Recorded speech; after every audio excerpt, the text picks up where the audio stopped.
to Kent begins right now. And I am so excited.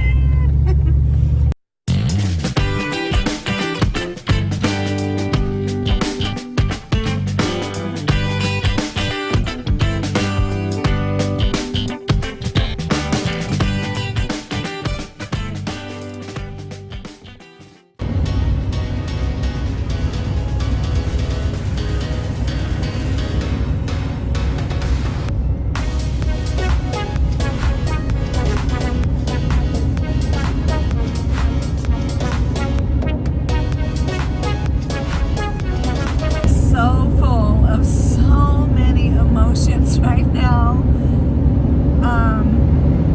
happiness, also, you know, a little teary, but I know I'm driving, so I gotta keep it together, but also a little sad, because I do love Oregon. I really do.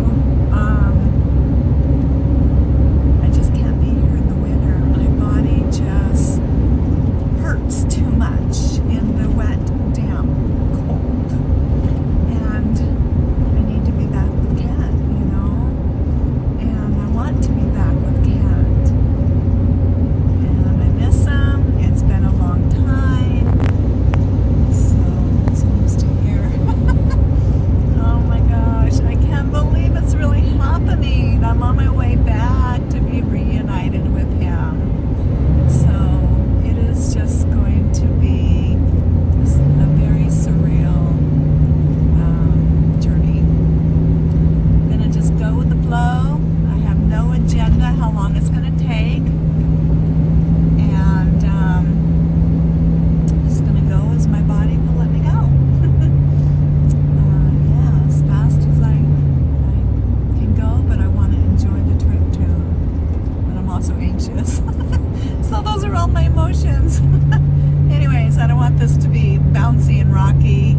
I just want to capture this in the moment of my journey. Going up the mountain. Lucky I'm not going very fast. It's less than 40 miles per hour. And it's not busy right now, which is nice. Alright, so here we go.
This is me and Milo, all bundled up.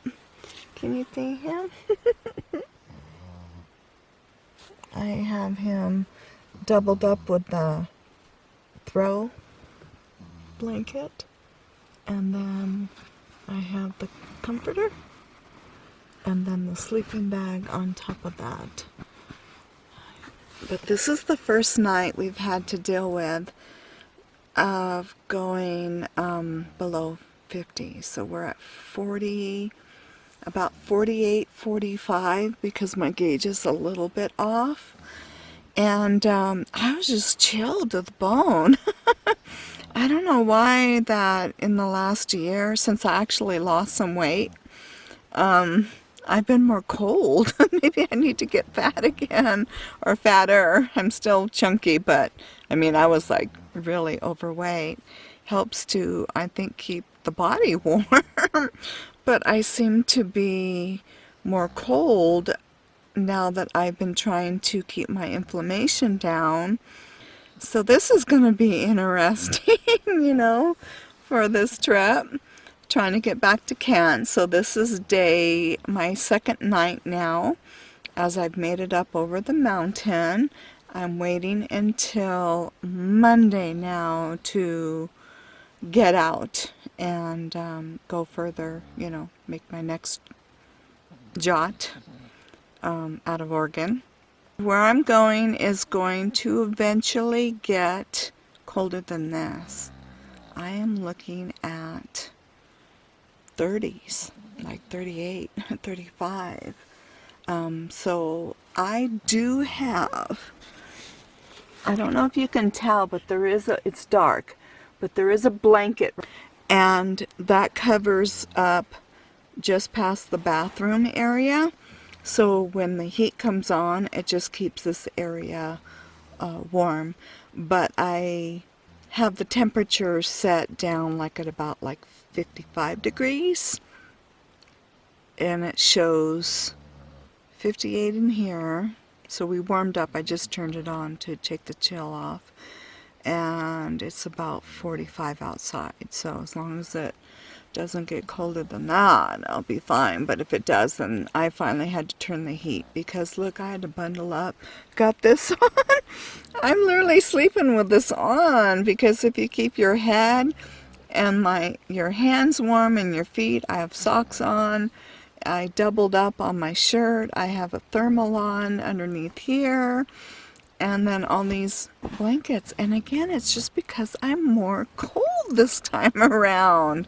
I don't know what's going on with my body, but it's definitely went through a change. All right, so sounds like he's sleeping. You're sleeping? You're making a lot of noise there.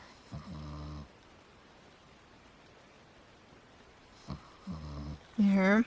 He snores next to me. All right, so I just thought I would share how we're having to sleep as it gets closer into the cold. We're on an adventure now. Good day, my friends. I am camping on a forest road just outside of Sisters on my way towards the Bend area. I decided to get here and then relax and reboot for a couple of days, actually maybe 4 days, and then start heading on the next leg of my journey, which will be to get past Bend. I have a destination that I have picked out that I want to try to get to, and then reboot, and then still researching what I'm going to do beyond that point as I head out of Oregon and work my way back to where Kent is. So this is a really beautiful area, and it's completely safe. I learned about this road, and it's got houses over there, so there's people, you know, that are not too far away, and a couple people camped right at the start of this road. But still, people have given themselves enough distance between each other for privacy.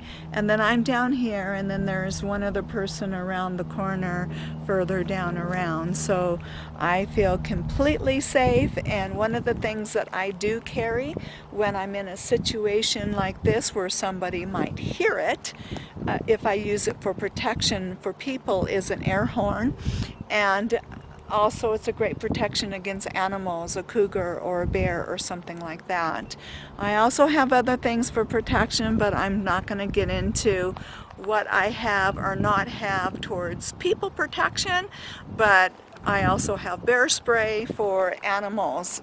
Definitely want to make sure you have that. So when you're walking around, if you do see a cougar, and the chances of that, remember, is very slim. Very safe here. I always do in the forest, but that is just me, and everybody has to go with their own comfort. I have known people in the city that tragedies have happened to them in a city.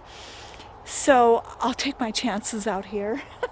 Honestly, I just have different fears than everybody else. And again, the more you know my story and my journey, you'll understand why I do, you know. And I feel something can happen to you more in a city than out here. And if something is bad gonna happen to me, well, I'd rather have it done here outside in an area that I'm getting to love and enjoy my life than to be in a city trapped in fear of something happening there and having a miserable life. I mean, that's just me. I'd rather take my chances out here. All right, but I'm going to show you my camp and this area and then talk about, yeah, what's next on my journey, okay? So here is the beautiful area that I am camping at, and it is just so beautiful and peaceful here. I love the ponderosa pines. They're just absolutely gorgeous with the red trunks, kind of a reddish bark on the trees. Yeah, it's just gorgeous. There is a little bit of trash. Unfortunately, right here, we see this everywhere we go when we're traveling. So people just not picking up after themselves, and more areas and roads start to get shut down when people don't pick up after themselves. You know, leave no trace is, remember the rule. Bury. You know, be a cat. Dig, bury, get a folding shovel. Do what's necessary. If you're going to go to the bathroom outside, there's the road. And then there was somebody camped out there. You can see just barely their hammock. There was a truck, but they seem to have taken off. I don't know if you can see it. Come here, Milo. I'm gonna see if I can get Milo. Yeah. Here he is. A little dog content here. He says, yeah, we gotta show me. But you have to come out from underneath the van long enough so I can get some good pictures and videos of you for YouTube. Yeah, you have some nice fans out there. Here he is. 11 years old, hanging in there. Yes. Tried to put him out as much as I could today because it was such a gorgeous day this afternoon, and we're getting that rain tomorrow, so we'll be inside, and then Monday's a travel day, and I'm not sure what kind of winds we might be looking at the next place, but it could be pretty windy, so we'll see. If it's a little bit, I can get them out there, but if it's really strong winds and I do quick, okay, let's go potty and let's get you back inside quickly. Yeah, so it really just depends on the weather, how much we get out. Okay, I'm gonna go talk to everybody. Oops. Yes.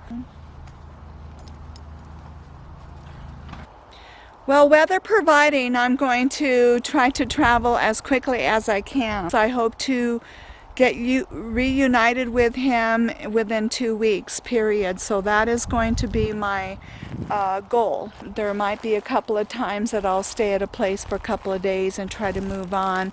Maybe stay at a place one day and move on. So it really is going to just depend on my body and weather.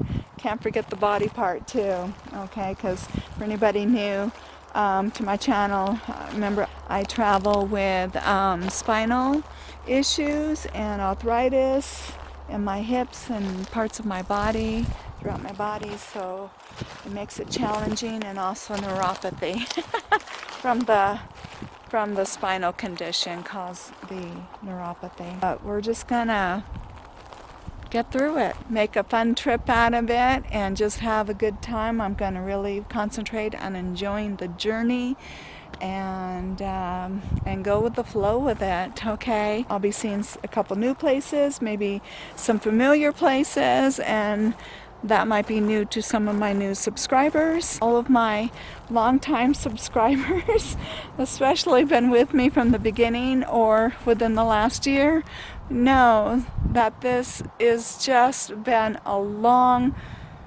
awaiting type of journey for me. So it is just finally here, and I know we're going to rejoice together. Excited that you all are going to be here with me, and I can't thank you enough for just always being a part of my journey, the comments and everything like that. So I just really do appreciate everybody out there. So here we go, and I love you all, and I'll see you in the next video.